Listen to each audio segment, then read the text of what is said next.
rims and them big buildings, that's big business. Hit timber, that's big pimpin'. My potential, that's infinite. Pin game insane, make hits like King Griffin, a 10th inning. Welcome to episode 12 of the 10th Inning Podcast. I am Sean. He's Dan. He's got a fantastic handlebar mustache, looking great. And folks, it is real. It is not fake. Absolutely real. I was looking for something to put in front of the camera for you. I am in a new location. As I'm sure everyone can see, I'm home for the holidays. He is home for the holidays. How are you doing, Dan? How are you doing? Man, I'm tired. 11-hour drive yesterday. 10 hours really. Got my cats here. Just finished up the semester, but I'm happy to be home for the Hollies.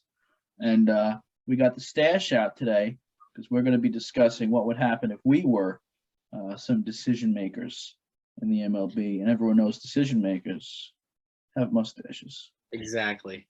Us as a commissioner for a day, scary thought, but hey, this is going to be a very much opinion-based episode, and it's part of our long list of off-season topics and activities that we want to dive into. That's right. As we've mentioned in the past. And there really isn't much going on in baseball right now after the lockout, so this timing is pretty good timing. Coincides pretty well with that. Mm-hmm. So yeah, it's just it's gonna be a fun episode. I feel it. Oh, come on! I'll slap you right in the face if you say anything different. Exactly. Exactly. So, we have a long list here, folks, but I'm gonna let Dan decide what controversial or rule or whatnot would you like to start out with, and so we can give our kind of thoughts on it. Jeez, you're gonna throw it all on me, huh? How about we just go down the list that we have? Just go down straight. So we'll start with the how do you spell Universal. The universal ditch. College educated man right there. Universal DH. So you want me to give my thoughts on that one? Give it this shit anyway, but I'm sure they like to hear it. Yeah. Anyway, as Dan would know, I've been against the universal DH for the entirety of my life, being a National League Baseball fan. That's right. I always enjoyed seeing a pitcher hitting. Occasionally, Bartolo Colon would get a hit. Always would fall off, home run. Great stuff like that. I believe Dan gave me a picture for Christmas a few years ago of Bartolo Colon's home run. Wonderful gift. But I think I'm coming around on the idea. I don't know if it maybe is more the fact that the Mets could really use a universal DH because they have about 13 first basemen. Yeah. But I understand the desire to have a universal DH because it gives basically another job in the National League to players such as Nelson Cruz, who really don't have a position anymore in the field. They're kind of gotten up there in age, but they keep playing well into their late 30s and even 40s. Yeah. So I understand why that, a reason why it's probably going to eventually become a thing, but it's also another big bargaining chip for the owners to the Players Association, because it's something the Players Association have been asking for a little while now. Yeah. The first thing I got to say on the topic is the Santa hat I'm wearing is very scratchy, so we're going to replace it. Additionally, I feel like we might almost be doing a flip-flop here. God, going Yankees. Really? Folks, he's still a Yankee fan, by the way. What did you say? So he's still a Yankee fan, by the way. Little bit. Very tiny. When I say little, I mean small as you can get. Now it looks like the hat's almost sideways. It looks like your hat. You look like Dontrelle Willis. I do. Now is the hat just stitched off? Now going the wrong way. I think you were just Dontrelle for a moment there. Okay, or Fernando Rodney. I'm actually, because this is mirrored, I'm having a lot of problems right now. We're gonna go with the little Dontrelle, guys. I'm sorry to tell you. Give me a second. I'm gonna be comfortable for this podcast, or I'm not doing it. So if you want to hear my opinions, you're gonna wait. As they should. D-Train. Now, as we know, I am a little bit of a National League fan as well, with the Dodgers being one of the main teams that I watch. The main team that I watch. Yeah. But I'm split. There's something to watch in a pitcher hit. I love when Clay hits. I love when Julio hits. I love when Bartolo used to hit. Yeah. It's not a competitive at bat, but what it is enjoyable. You want to keep things in baseball that gets people watching, gets people interested. People always say, "Oh, no one cares about the pitchers at bat." I call bullshit on that. I feel like the pitchers at bat sometimes is what draws the most eyeballs because it's a spectacle. It's like a joke. You know what I mean? It's like, oh, I want to see what he's going to do. Do you know what I mean? Not a lot of people care about the 5 through 8 hitter, but the pitcher, be like, I kind of want to watch that bat. I want to see what, especially when AL comes now because we have both sides playing each other all the time. It's like, and I remember when we're at the tail end and CC was still playing. I want to see CC hit. Like you tune in for that at bat. However, with the straight up universal DH, I think I'm going with that side, which is the more fun side. The other way around, now with the new way they're going to implement the rule, which is, I'll read it out to you. Under the new rule, a team will lose its designated hitter once the starting pitcher is pulled from the game. From that point forth, the team will need to either deploy a pinch hitter or allow a relief pitcher to bat in what was the designated hitter's place. So if that's the way we're going about it, I'll do it. I like that. First off, it'll increase the starters' lengths because no one's going to want to pull a pitcher if now their DH is gone. So the starter length isn't going to get manipulated anymore, or less than it will be. And B, my favorite thing about baseball and about gameplay is utilizing the bench. Strategy. I want managers to utilize every player on their team to the best of their abilities. I want you to squeeze out, wring out every bit of potential that you have on your roster every single game. And you're going to hear that sentiment through a lot of the way I feel about some of these rules. It's very similar to that. Like in the postseason, you never see a bench bat left on the bench, right? No. That's so fun. Like you want to get to know every guy. A lot of times fans' favorite players are just those guys on the bench, right? Yeah. Ronald Torreyes off the bench. Kike Hernandez off the bench. I'm sure there's people for the Mets, right? I'm going way back when to Fernando Tatis, the father of Junior. Right. He was the bench player for the Mets for 2 years, and he was one of the most clutch players they had on the team. He always just came up and got a hit. Yeah, I agree. Those are players that people get really connected to.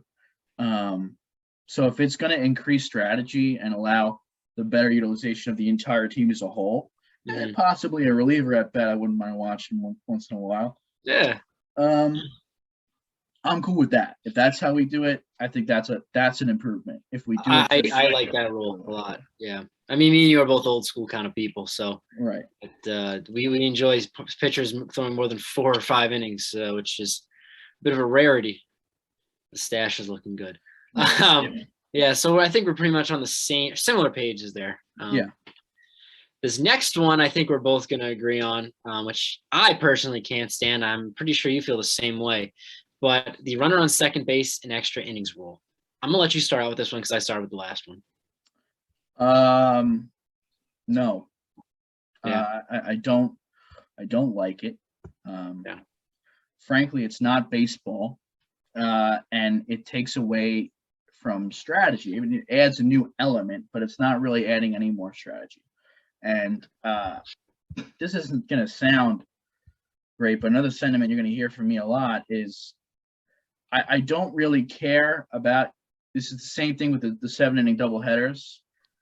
I don't care about your pitcher's arms. I'm sorry. Yeah. And here's why. As a fan, I'm not pro anything that makes it easier on managers. I think that desperation time, the 18th inning, or and that I'm saying this now is I'm culminating the 7-inning doubleheaders and the extra innings. It's the 18th inning. That's where the fun and the creativity happens. I want every manager, just like I said with the last rule, to be forced to utilize every strength of their roster every game. Think about someone like Matt Davidson in Chicago a couple of years ago. That was so fun. He came out throwing 95. He's like their first/third baseman off the bench.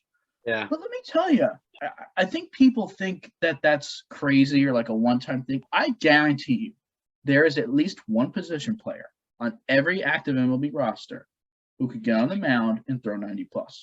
90, 91. Guaranteed. What shortstop isn't throwing over? What center fielder isn't throwing over 90 miles an hour from the outfield? We see the metrics. Yeah. Maybe they're wild, but that's the point.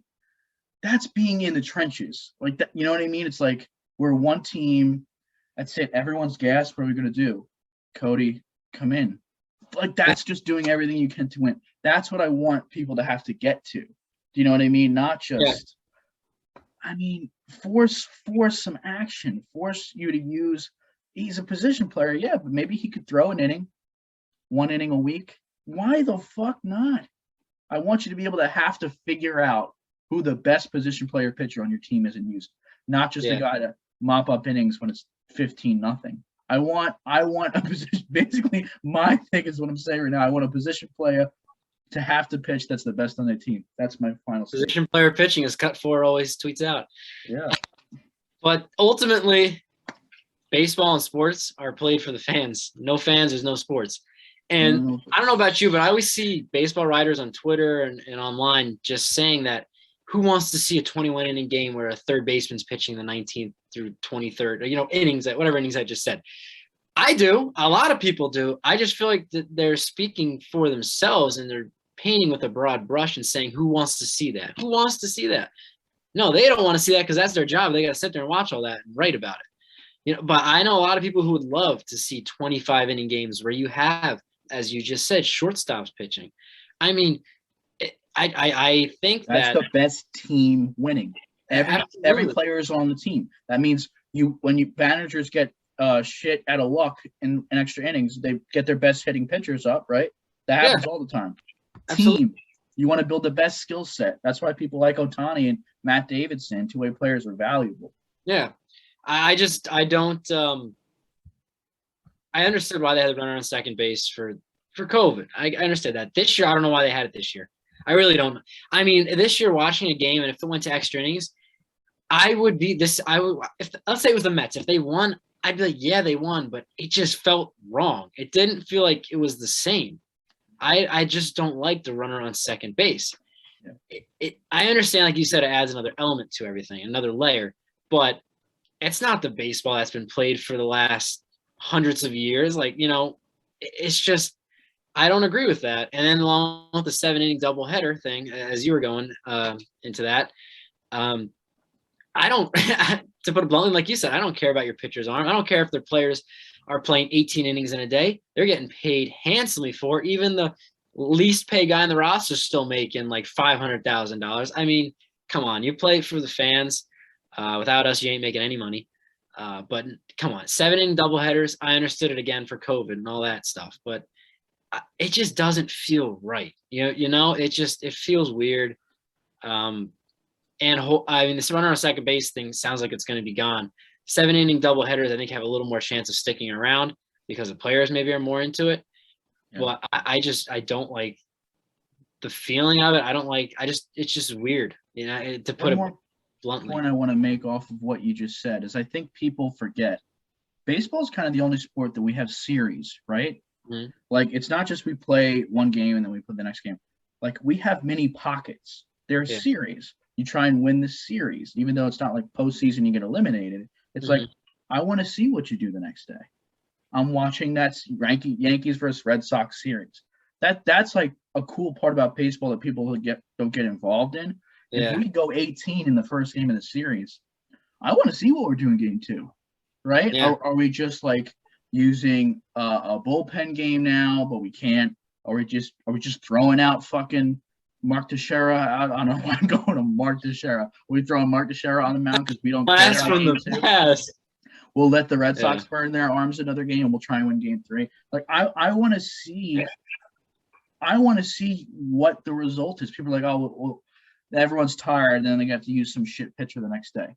No, they'll have to bring someone up. They'll have to call someone up, which is a lot easier to do now with new rules in place. I want to see who they call up. I think the best arm you have in AAA is a part of your team. I want to see that. Like, on the 40-man roster. People use their 40-man to the best of their abilities. That's baseball. Shit happens. Injuries are just like tiredness. You can give people a rest. That's why you have 40 men. Yeah. I understand it's a long season, but I'll keep going back to they get paid pretty damn well. You know, like it's just, I don't know. When I hear players complain, it's tough to really kind of sympathize with them at all. Really, it's kind of just, I don't know. Either way, I'm not a fan of either one of those things, the runner on second or the seventh inning, seven inning doubleheaders. Right. So the next thing we discussed and had on our list is pitch clocks. Now, do you want to start this or you want me to start? I want you to pick a number between 1 and 3. 2. You start. All right. So pitch clocks. Well, I know in the minor leagues they've had them for a few years now, and I believe starting. What was that? Longer than you think, since 2014, apparently. Wow. Okay. All right. I know that. I believe this year, starting in like June, it became like 15 seconds and more strictly enforced in the minors. From 20, right? 20 to 15. Yes. And the average time of minor league baseball games, at least I think it started in single A, it hasn't gone to double or triple A yet, was right around 2 hours and 40 minutes. That's fantastic. That's what you want. So kind of piggyback on that, I am a fan of pitch clocks. I don't know the penalties, what that would be if someone's on the mound and just refuses to pitch. I don't know, maybe you give them a ball or what. But the idea of pitch clocks and speeding up the time, because there's so much dead time between pitches. And I think that is, if they want to speed up the game, that's an easy way to kind of address it. And really, there's no downside to the perspective of the fans. I'm sure there's pitchers that are out there who have their routine, and, you know, if the routine doesn't go the way that it always does, they kind of feel out of whack and maybe, you know, may throw a ball or miss their spot, I guess what I'm trying to say. But I think that pitch clocks are a good thing. If they 15 seconds is, you know, it sounds like a lot, but really it's not a lot between when you catch the ball, get the sign, toe the rubber. If there's a runner on, look at the runner. You know what I mean? It's not a ton of time, but I think it's something that I'm a fan of if it were to be continued moving up the ranks from single A to double A to triple A and eventually to the majors. Yeah. 15 seconds is tight. 15 seconds is not as much as you think. That's pretty tight. 20 seconds, I think, is absolutely reasonable. Like that should be a thing. I like the idea of the pitch clock as well. I was doing some research, and believe it or not, at least for the double and triple A, like the stuff that's been in 2014, the first couple of years it reduced by, I think, like 11 or 12 minutes, the game times. But now in like 2020, 2021, they're like 1 minute less than they used to be. And that could also just be the game taking longer as we progress. But I think it was people that were saying once pitchers acclimated to the 22nd, you know, there's a little bit of anxiety that starts when you're first getting used to something, like, oh my God, there's a clock. You're not throwing it at 0, 1. You know what I mean? You're throwing it with 5, 6 seconds left. But as they got more used to it, it seems as though now they are waiting until, you know, as much as they want, until the bitter end. And it's kind of eliminated that. I think the Reds, I saw the Reds average starting pitching or average pitcher takes about 22 seconds to deliver the ball. So 15, I mean, that's like a third of that. You know, that's a third. It's 33% quicker. I think 20 seconds is 100% attainable. And I think 15 is where we would have to go to have a realistic change. Because as I said, I think that pitchers will eventually move to the 20-second mark, which is only 2 seconds from what they are now, which is why eventually the pitch clock stopped working because people got used to it. But at 15, I think you'd see a difference. And that'd be exciting, 15. I don't know. As someone who has pitched in his head, you know, pretended he was a pitcher, I can't imagine that. I like to work quick, though, so I don't think I'd have much of a problem. Yeah. But in like tense situations where like you need to, that's my only qualm, Sean, is I'm imagining Julio on the mound, Game 6 of the World Series, and he's staring in. Like, does that moment go away? You know what I mean? Yeah. Be like, okay, we gotta just keep going. I guess what he could do is dramatic pause is what I'm looking for. I guess what he could do is the catcher could maybe hold on to the ball and he could just kind of stand on the mound, take a deep breath, and then be like, all right, throwing the ball, and then get up there. As far as, like, you know, the pitcher's going longer, as far as the DH rule goes, that is also going to speed up pace of play. So you can couple those two things together, and you might knock off maybe 11 minutes, like you said, but that's better than what it's now. I mean, you Oh, got games 100%. routinely Anything to speed it like up. 3 hours, 15 minutes. I mean, who really wants to sit there and watch the game that long? I mean, we're huge baseball fans, and even I sit there and I'm like, wow, it's been 10 minutes and he's thrown 2 pitches. Like, it can get a little out of hand. Right. All right. I hear you. I hear the words you're saying, Sean. I'm a proponent of it. I'm with you. I'll tell you something I'm not a proponent of. You want to hear that? Go ahead. It's my least proponent, and that would be expanded playoffs. Yeah. Tell me how you feel, because I might have 16 minutes of how I feel. So. All right. So expanded playoffs, right? We see the NFL doing that this year. The NBA last year had their little play-in tournament. NHL already has 8 teams from each conference. So yeah, the baseball is by far the toughest sport to make the playoffs in, which makes it that much more exciting to be in the playoffs. I understand that they want to expand the playoffs so they have more teams in contention later in the season, which equals more money because more viewers, as all that whole money aspect comes into play, as it always does. But for the purity of the game, I mean, think about it. 1969 was the first year that they actually had an NL or ALCS. It used prior to that, if you were the best team in the National League, you would play the best team in the American League, and that was the World Series. There were no prior playoff rounds. And in 1969, it changed to one playoff round to get to the World Series, and then it's kind of went from there to, I think the NLDS was introduced in 1995, I believe. Yeah, so it has expanded over the years, and then obviously the wild card was then thrown in. But the way it's set up now, I think is the absolute most teams you should allow in the playoffs. If you wanted to do a 3-game wild card series, yeah, I could totally get behind that. But expanded baseball playoffs, I'm not feeling that. Also, I saw the potential. What am I trying to say here? The potential pitch, for lack of a better term, of expanded playoffs would be the top 2 seeds, I believe, would get to pick their opponent. I hate that. Oh my God, I hate that. That is. Give me a moment. I mean, you want to pick your opponent? You asking for trouble at that point? Because then first of all, a team that gets picked, I'm like, all right, they're motivated. Oh, they think they can beat us. All right, so we're gonna whoop them. I hate that. You want to know how to pick your opponent, Sean? You want to know how to pick your opponent? Win the games. Yeah, you win, you lose. You get to the end of the season, you realize I don't even want to play that team. Fucking lose 3 games if you want to lose 3. I don't care. Yeah, I hate that. I mean, what sport allows you to pick your opponent? Who thinks that's a good idea? I mean, I think that is just asinine. I think it's just it's not something I want to see. That may be the most egregious thing. It's one thing to expand the playoffs. I hate that. But you're gonna let them pick their opponent. I don't. And also, I think one of the teams would get a bye. So you're telling me if the series goes 5 games, they're going to be off for a week and a half, and then they expected to come back and play a team that's already played potentially 5 games when you haven't played any? That's a disadvantage for the team that gets the bye. Yeah, well, I mean, if I'm the Dodgers, I make the playoffs, and I can choose either to have a bye or play the Mets, I'm picking the Mets. Honestly, I prefer to play the series.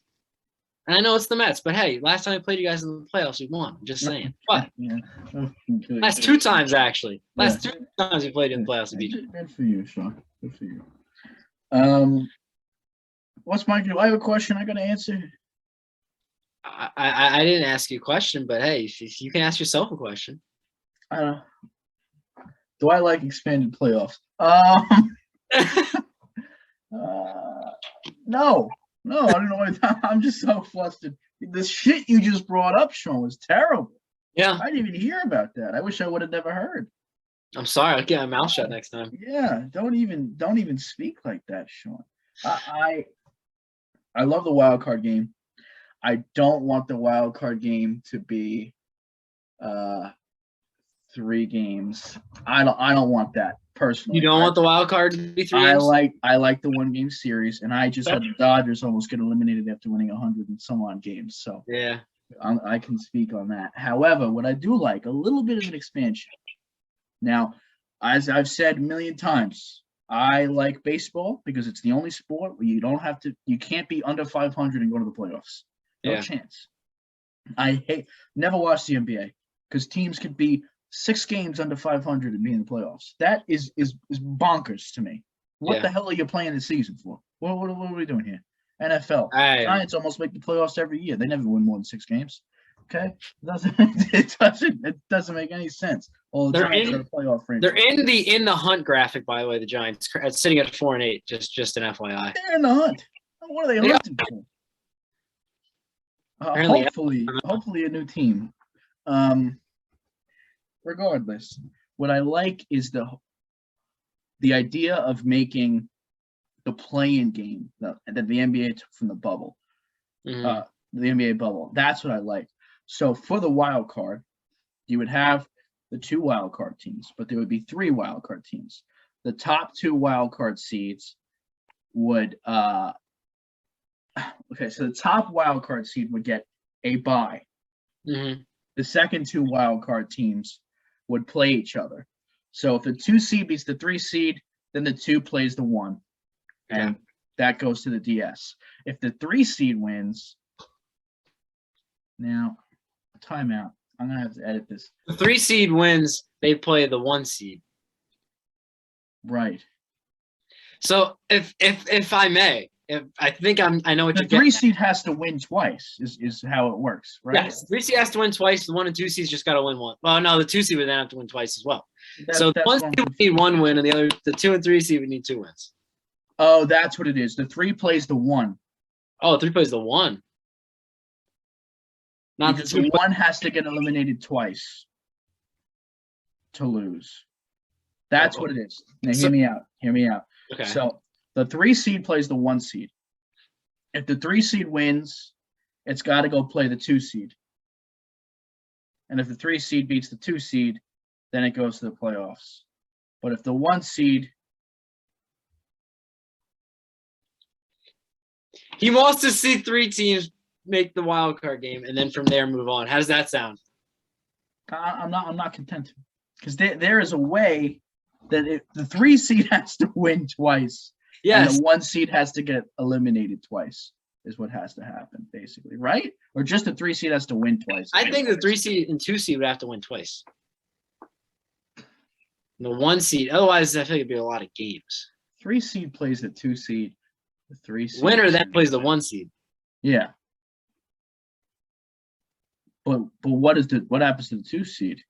If the 2 The 3 and the 2 play, right? they both have to win twice then. Yes. The 3 and the Okay. 2 both have to win twice. Okay. Well, that's what I like. I don't know what it is, but that's what I like. I like a little round Robbie kind of, situation. All right. However the NBA did it. Look it up, people. You fucking look. I'm not editing any of that out now. You're going to watch 15 minutes of me trying to figure out how the seeding works.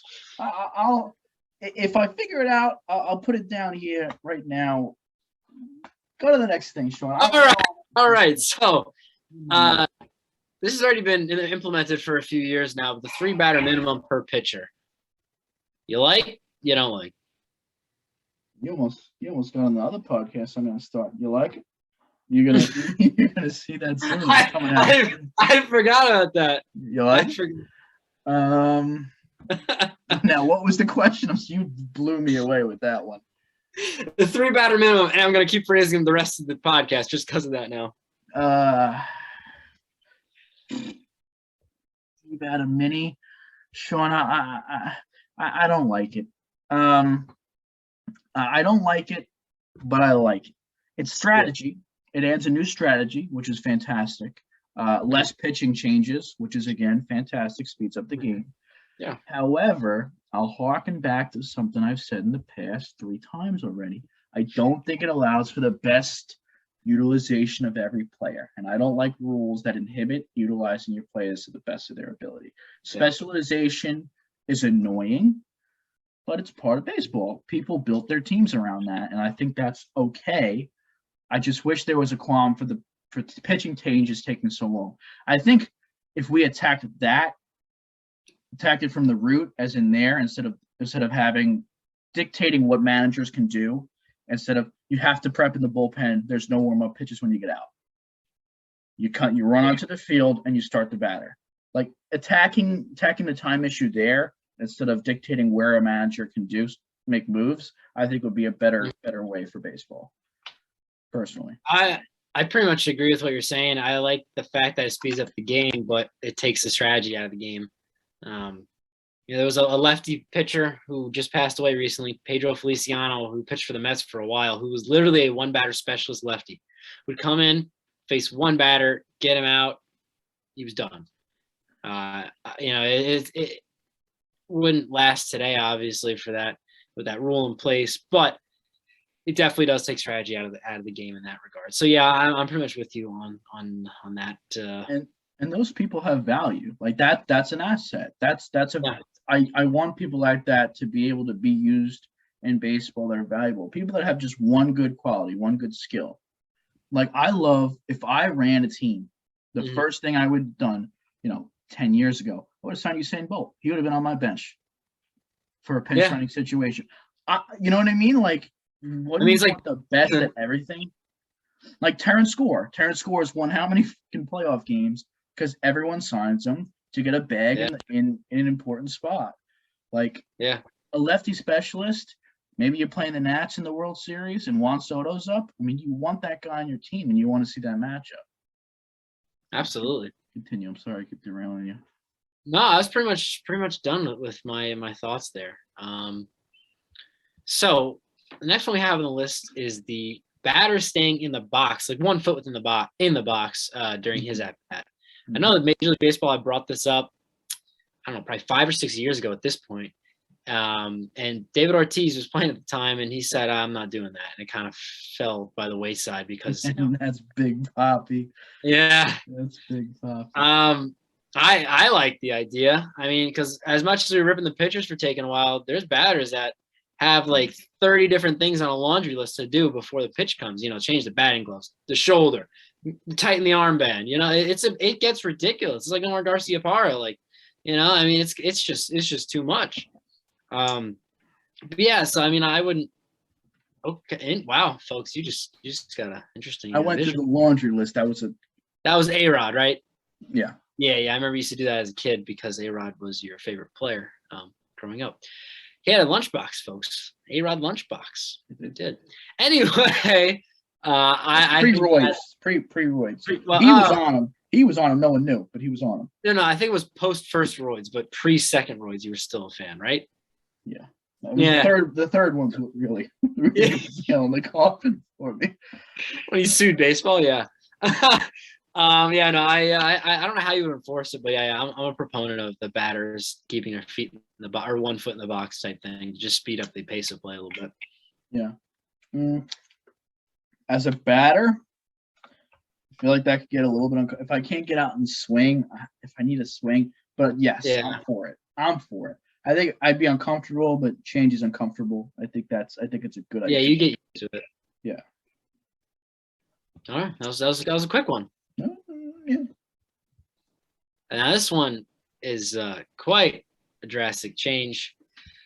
The Atlantic League has partnered with Major League Baseball to kind of test out some new little quirks in the game. And one last year was they moved the mound back a foot to 61 feet and 6 inches from 60 feet 6 inches. Dan, you want to go ahead and tackle this one first? Sure. Just want to give the representation of what a foot is. I could also stand up, but I don't want to have to stand up and show you that again. So that is a representation of what a foot looks like right there. Okay. So here's the thing. You think it would change a lot, but the 8 teams at the Atlantic League, almost no change. It did almost absolutely nothing from the research that I had. The strikeout rate went from 18.3% to 18.8%, so it went up. Yeah. The walk rate decreased from 12.4 to 11.3, which is that's a good amount. By the way, it's a whole percent. Yeah. The walk rate went down. You'd think they have less control. The pitchers, basically, almost everyone said they didn't even notice. Some didn't even realize until they were told. Yeah. The only thing that changed is they were more sore, which is, again, I'm not a fan of pitchers not getting hurt for to screw the fans over, but unnecessarily, absolutely not. Let's not put people in danger. That's ridiculous. Yeah. And it was really what it was doing is giving more time for breaking pitches to get nastier, is basically what the conclusion was. So what you'd have to do is you'd have to continually to push this to get to 2, maybe 3 feet to a point where the reaction time is different. But at 1 foot, Yeah. I mean, look at 1 foot, people. Yeah. That ain't doing anything. It's No. not doing not at this. It's already 60 feet away. Yeah. 60.66. An extra foot ain't gonna do nothing, and that it proved that. And any further back to trying to achieve what you're trying to achieve is just gonna hurt the pitcher. So I like the idea. I love the idea, but in practice, I'm not for it because it doesn't work. I hate the idea personally. 60 feet 6 inches. Why we keep messing with the greatest game on earth, baseball? It's 60 feet 6 inches. Bases are 90 feet away. If you can't hit it, try adjust. You know what I mean? Yeah, you trying to call me an old man here? Yeah, I know. Anyway, I just don't like it. I think it's just dumb. I really don't understand the purpose. Like you said, it's not effective. So why are we? I mean, they had to try it out at some point, to find out if it was effective or not. But I just don't think it's good. And I saw the Matt Latos is still pitching, by the way, in the Atlantic League, and he said that his arm felt extremely sore after pitching from that distance. Yeah. So, as you said, we don't want to put pitchers or players in danger. So I just don't think it's really worth it. That being said, well, am I more inclined to go to a Long Island Ducks game just to say I watched a game with the mound move back a foot? Yeah, I might do that. The Ducks are in the Atlantic League. The Ducks are in the Atlantic League, the Long Island Ducks. Yeah, I didn't get to go to a game with that. Then we'll go this summer. We'll go this summer. Are they going to do it next summer too? I think so. Okay, I'm surprised they're continuing this. Yeah. All right. I think the Ducks. I'm not sure if they won it this year. I'm not sure. They win a lot, I think. Anyway, yeah, I just don't think it's not something I'm interested in, really. Hey, listen, you're not supposed to be interested in everything. You're allowed to get to be interested and disinterested in whatever you like. Yeah. And to stick with the Atlantic League, I'm going to jump down our list a little bit here, Dan, kind of, throwing you a bit of a curveball. But the robot umpires, as well as the expansion of the base size, has also been introduced into the Atlantic League. Do you want to jump into the robot umpire first? I'm sorry. I thought you were grouping those together like they were like they were just gonna have the same response because they were an easy answer, and I didn't know how to feel about myself in the moment. I would like pick a number 1 or 2. 1. Okay, we're gonna go with the bases first, Sean. That's your choice. All right, bases. I mean, why the fuck not, huh? I'm kind of indifferent about it. I don't really know, how many times does someone get spiked where it's that big of an issue? I don't. Max Muncy. It kind of hurt my feelings a little bit. A little bit different of an issue, but maybe with a clearer base path for the runner and a base path for the fielder, I think it could avoid. We've seen some big collisions at first base over the last couple of years. So if the base is bigger, does that mean the ball gets to the base sooner? Or does the runner get to the base sooner? I don't think either, because I think it juts out towards the dugout. Gotcha. Remember when we had the orange bases as a kid? Yeah. I think it's similar to that. So the base won't be any closer to third or second, and it won't be any closer to home. It'll just extend that way to give the runners more of a path that's really in their lane. You really should have the base more so in the runner's lane. I like the double bag at first. I don't think that's an issue. I guess at third would be the same, but maybe at second you might be, I don't know, eighth an inch closer somehow because your base. Yeah. I don't know. I think it's. I'm pretty indifferent about it, which is something I do not feel about the robot umpire thing. You're an umpire yourself. Maybe I can go first and just kind of get out of the way because I know you're gonna feel strongly about this. No is the answer I have. Robot umpires, no. I don't see the need for it. I really don't. As Dan, I assuming he's getting his umpiring gear. Yep, there's the umpire hat. Okay. Anyway, let's sure if you can hear me now. Just want to make sure. Yeah, I mean, first of all, I know technology is going to improve, but there's been some brutal calls made with the robot umpires. And I might be in the minority here, but I kind of like when an umpire misses, has a unique strike zone. If he misses a blatant call, yeah, that sucks. But I kind of think it's cool how each umpire has their own kind of tendencies, and you can kind of play towards those tendencies. You know what I mean? So I hate the robot umpire thing. It's going to happen, but I hate it. I absolutely hate it. I don't agree. It's not going to happen, and maybe I'm just being hopeful. But yeah, I mean, like the human element, the tendencies of an umpire. Is he a pitcher's umpire? Is he a hitter's umpire? Does he give more of the outside zone? Does he go up and down easier? I mean, let's change hats again. Okay. This is my plate hat, so that's why it looks a little weird because I was just wearing it regular. Yeah. Okay, but I'm a New York State Baseball Umpire Association here. I am an umpire, and I just how could you? I mean, if I'm playing the show, right, and I'm playing you or Leif or whatever, they have a setting. The mirror is so confusing on how, because you do one thing on one side, you think you're doing it to that side, but really you're on the other side. It's very confusing.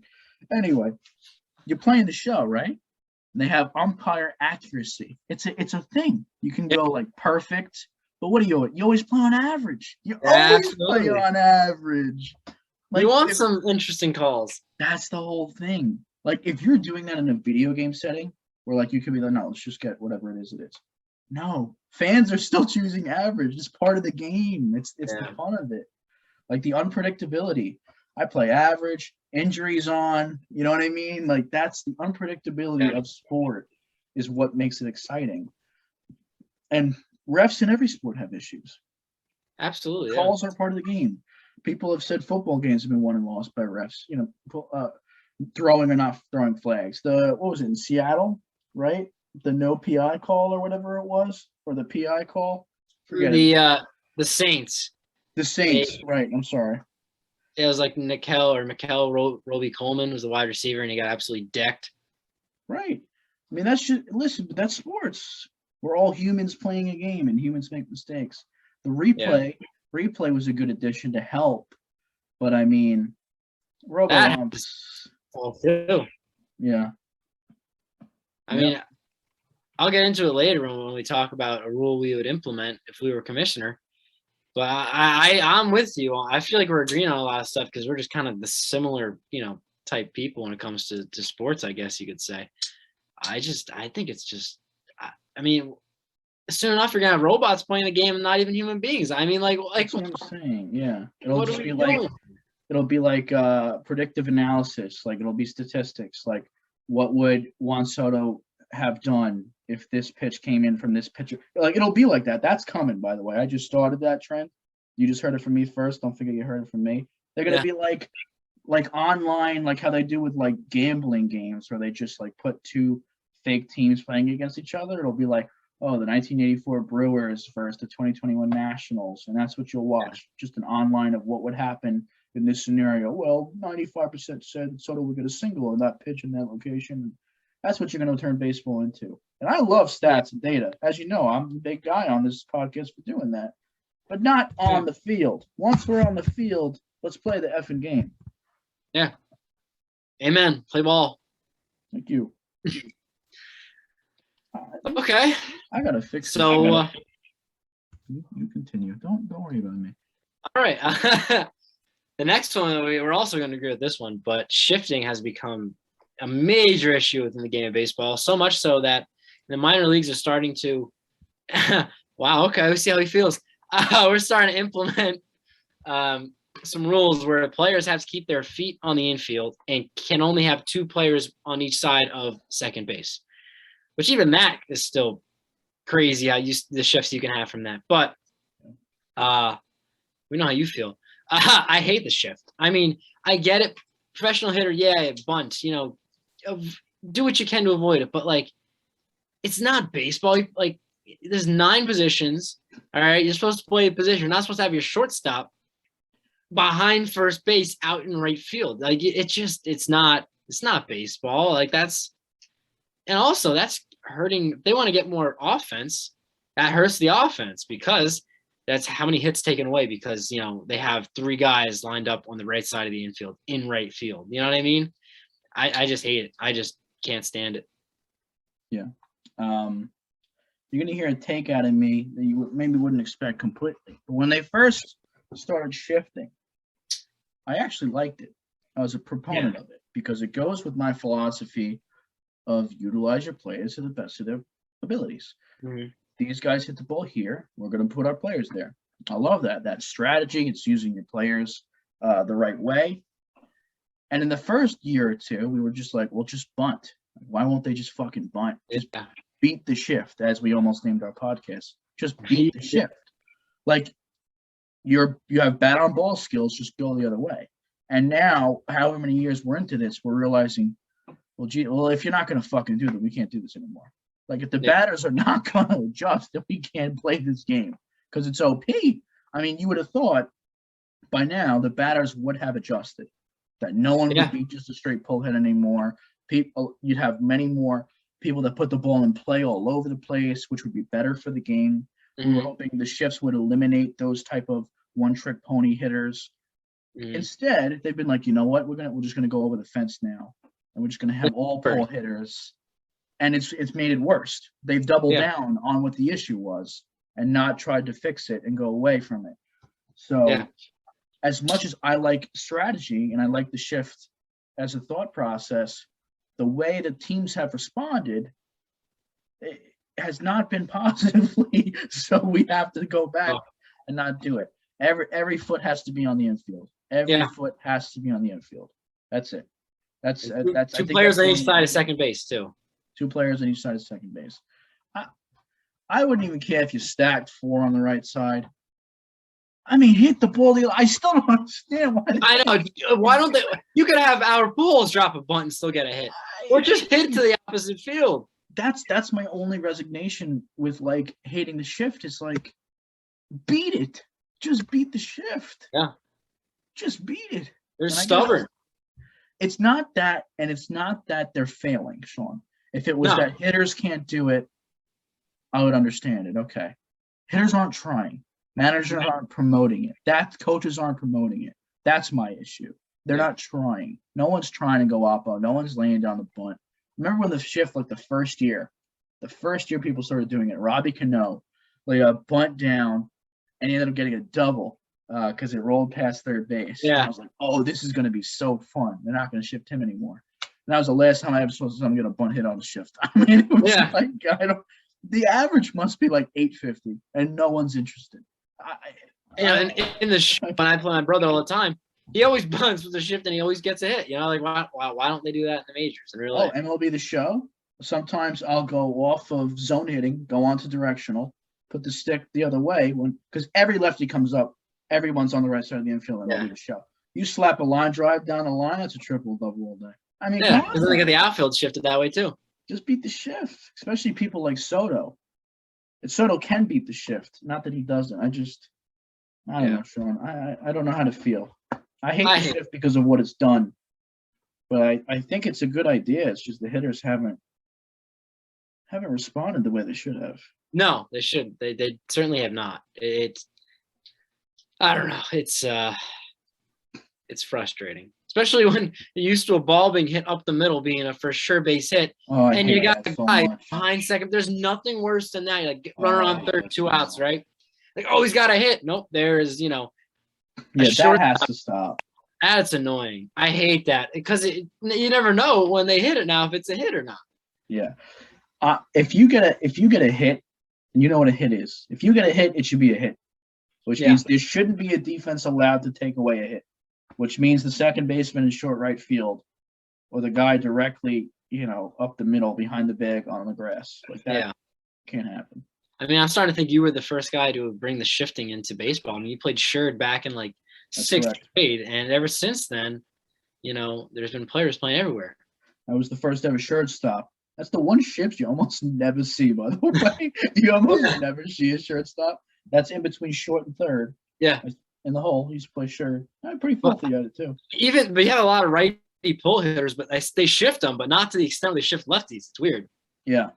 Yeah. You don't see a shirt. Yeah, no, you don't see a shirt. You never see someone in short left field.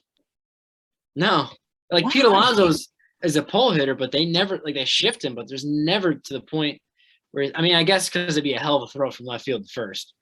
Yeah. That'd be a tough throw. Yeah. But I don't know. Anyway, let me see here. We have the Buster Posey rule and the Ruben Tejada / Chase Utley rule. I'll let you start with whichever one you want to start with. I'll start with Buster Posey. As a child, I think Yes. you were there, Sean. Olo, probably. Yeah, I was at Olo. Yeah, I graduated with you at Olo. It's either 6th or 7th grade. Austin Tomeko. Okay, the guy's around Oh, in third. I remember this like vividly at baseball heaven. That kid, and God rest his soul, I think he died that day.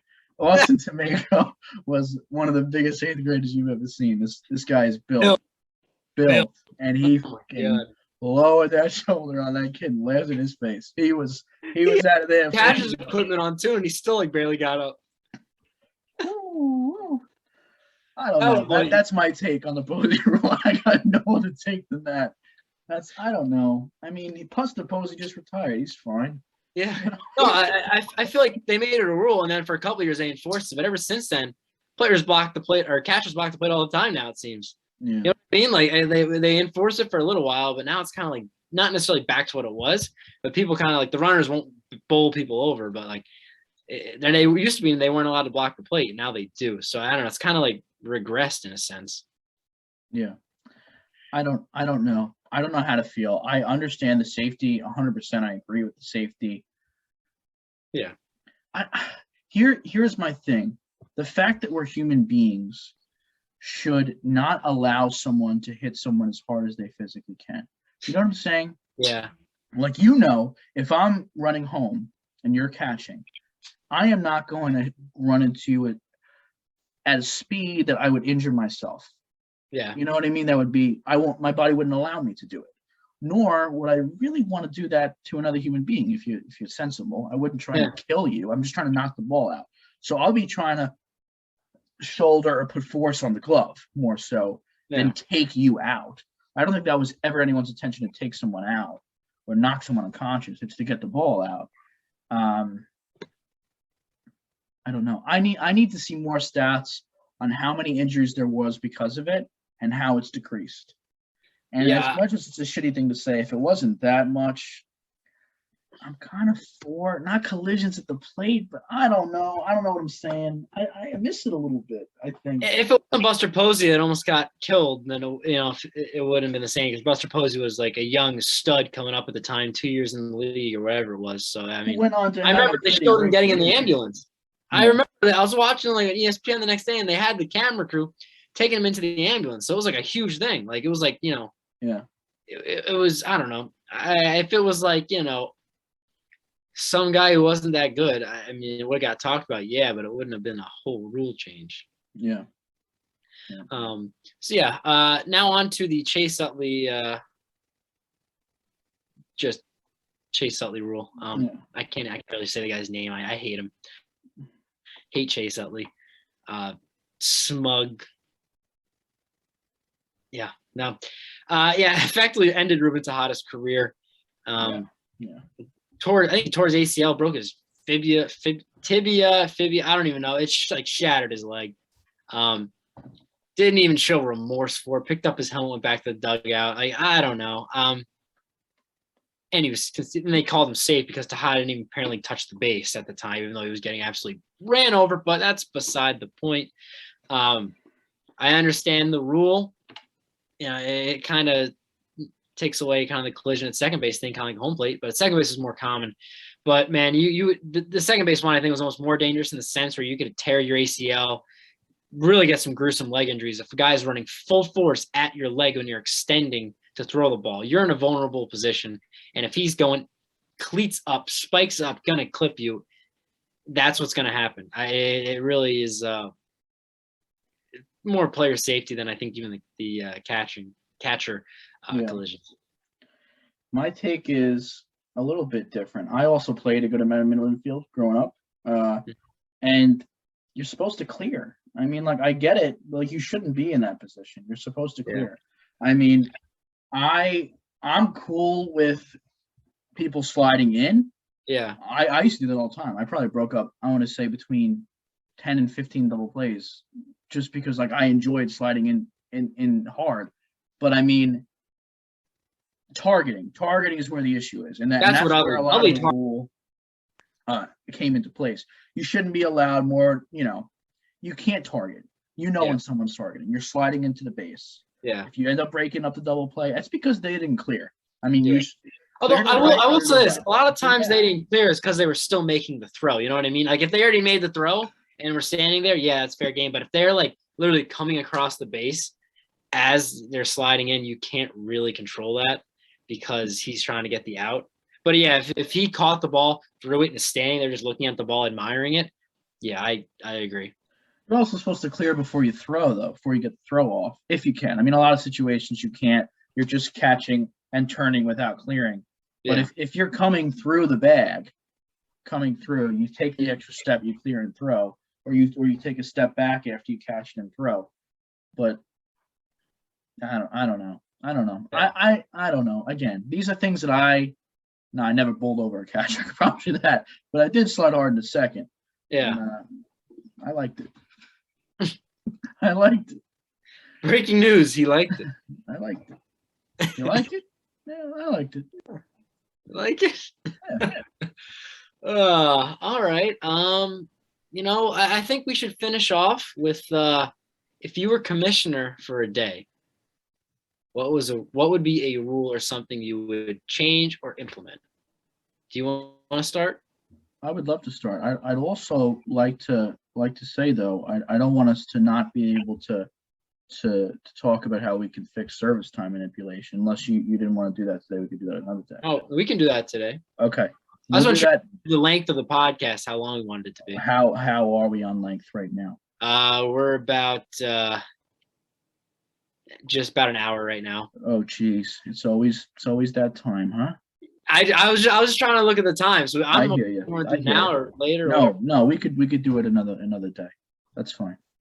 I want you to go first with your rule because it really sounded earlier like you had something you had heartfelt. It's not necessarily a rule. It's kind of just to further better something that's already been there. Like this, for the replay. I hate, cannot stress it enough. When a player slides onto, let's say they steal on second base, they slide on and slip off for a second. Oh god. And then they keep the tag on them, which is smart by the fielder. They're playing by the rules. They keep the tag on them. It's a smart thing to do. But then they go and challenge it, and they're looking frame by frame for like a centimeter space where his hand comes off the base for like 20 minutes, and they call him out. That wasn't what replay came in. Replay came in for the Armando Galarraga, like obvious blown calls. Yeah. I think if a player touches the base and they slide off, they should still be safe. I to a degree. If a player slides off the base and is 3 feet away. Well, that's the purpose of umpires. If it's not seeable to the naked eye of an umpire, I can't tell you how annoying that is for me to watch because it makes them look like jackasses. But it's like, come on, man. Like, what, you want me to call that because his fucking fingertip was a 1/4 inch off the goddamn bag? Because he trimmed his fingernails so he wasn't on the base. Let's be real. I mean, that's ridiculous. Yeah, I don't know how you fix that because it starts a slippery slope. But like when they slide feet first and their feet hit the bag and then they kind of go up in the air for like they 2 come seconds. Up. It's like, oh my god. That. See, I think he should be safe at that point. I think if your body is hovering over the bag, you have if you've touched the base and then a part of your body is over the base, you have attained the base. That's how I would go about it. Airspace, if you're above it. If you slide past it and you're like, oh no, you're out. Yeah. But if you're over the base after making first contact with the base, you're safe. It's just annoying. It nitpicks and it takes forever because the umpire's trying to get it right, obviously. So they're looking like zooming in as much as possible. That's not what what's supposed to happen. I mean, how many stolen bases do you think Ricky Henderson stole where he slid over the base by a centimeter, but they didn't have replay back then? You know what I mean? Like, I guess Plays at the plate too. What was that? Plays at the plate too. When they slide in. Give me a second to see if I can get this for you. Yeah, foot up in the air. Yeah. And then your top foot, which crosses the plate, I don't know, quarter second, half a second before your bottom foot, never touches. Yeah. It slides right over, and they're waiting to see when the shin of your bottom foot is coming in because it's really making. Go fuck yourself. Do me a favor. Go fuck yourself. That's what I'd like to say to that. Go. Yeah, I just think that'd be something I would like to change or just kind of revise. Yeah, but then again, if the umpire catches that and it's obvious the foot's high off the ground, calls him out, 100% cool. But if the umpire can't even see it. Yeah, I agree 100%. I agree. Yeah. Now, what would your rule change be, Mr. It's selfish. It's pretty selfish, to be frank with you. That's okay. That's okay. This is something that bothered me to the deepest core. Every single start I've ever watched Clayton Kershaw pitch. If you did this, his ERA, as immaculate as it is now, would be even lower. I know what you're getting. I mean, I hate this so much. First off, let me show you my baby. Clayton Kershaw. So, I don't know if it's so cool. It's a little shrine I have for him right there. Anyway, Beautiful. Clayton's in the game, right? Yeah. It's the 8th inning. Guy's just shoving, Sean. Okay. He's got about 106 pitches. All of this backstory, unnecessary, by the way. Okay. He gives up a bloop single, and Dave was saying, I'm going to give you until you give up another base runner. Yeah. Common thing that happens, even though it's a shit hit, whatever. Yeah. He comes out, Clay gets pulled. Here comes Pedro Baez out of the pen. Pedro Baez sucks. Okay. Pedro Baez lets a 2-run Jimmy Jack like you've never seen triple deck. Kershaw gets an earned run for that. Go fucking kill yourself. Okay, so the way I would do it, you have to allow a runner into scoring position for that runner to be held accountable to you. If Kershaw gives up a double, or the runner gets to second on Kershaw's behalf, if he gives up 2 singles, the runner on second's Kershaw's. He allowed that runner in scoring position, meaning scoring position is you're in position to score without even the necessity of really a hit sometimes. You're scoring on at least one single, or you can score without a hit being happened. 2 sac flies. That's what scoring position means. So a pitcher can come in and do nothing wrong, and that runner could score. That's why it's Kershaw's fault. If you're on first base, you need an extra base hit or multiple bad occurrences for the next pitcher for that run to score. That's the next pitcher's fault. Mm-hmm. So that's my take. You got to be in scoring position for the run to count for the pitcher that left. I hate that. I hate folks have been talking about this for years. I can remember this like was it 2013 or 14 against the Cardinals in the playoffs. Yeah. Came out and they Does that make sense? Am I crazy? No, it makes a lot of sense. I could get behind that. And if you don't want to, what I would suggest doing, let's give decimal place earned runs. So give them 0.025 earned runs for the runner left on first. Give him half of an earned run for the runner left on second. Give him 0.75 earned runs for the runner left on third. I'd be cool with that too, because that's like honestly what he did. He allowed the run 0.25 of the way, but he didn't let it score. He allowed the run 0.75 of the way, but didn't let it score. Yeah. Be cool with that too. That also makes sense. But just a whole fucking earned run for the guy at first base. What's on that? I got off the rails tonight, Sean. I'm sorry. That's okay. You know, that's perfectly fine. And I think that's pretty much all that we wanted to cover, right?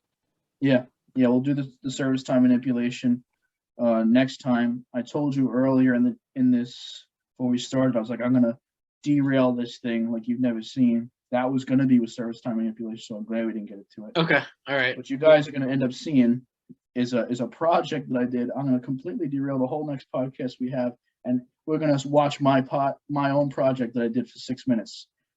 in the All right. middle of a podcast. So get ready for that. And I think we got like 2 more podcasts. Not the next one, but the one after that where we'll actually be in person. So Is that the case? When are that you is the coming case. I'll be heading down to the island probably around the 20th or so. home? No, I'll be booking my ticket to Florida as soon as Hey, possible. you're going? You're going? We're gonna try. I mean, I didn't know you were coming down that quick. I'll have to get out of here. Okay. All right. Well, Nice to see you coming down the day after the spectacular, Sean. Really Hey, great to hear. my classes are done the 18th, I believe. Yeah, go fuck yourself, And, Sean. Go fuck yourself. hey, I'll be present. All right.